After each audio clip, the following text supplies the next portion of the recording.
Taigi treneriai su pergalė ir galbūt plačiau apie pačias pirmenybės. Kokios jos?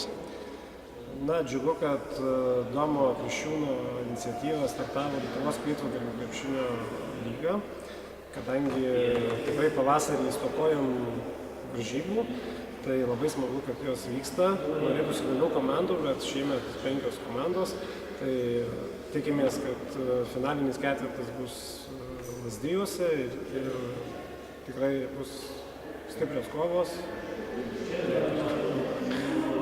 Toliau apie jūsų asmeniškai komandos uždavinius šioje lygoje. Kokie jie?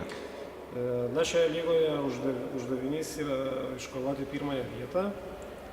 Tai manau, kad Varėnos Bitės, Kaviškio komanda, Šakių komanda, mes žaisim finalinėme ketvirtį ir susiveiksim.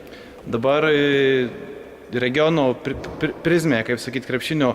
Kaip manote, šios pirmenybės pasiteisino, ne kažko trūksta jūsų nuomonė? Na, dar anksti kalbėti, bet aš manau, kad jos pasiteisins į ateitį. Gal daugiau susidomės komandų ten Alytaus, Prienų, Birštono, nes kiek žinau, tai jaunesnių žaidžia ir Kazlų ir Birštonas. Tai manau, jos įsiplės ir padės regione kelt krepšinio lygį. Ačiū.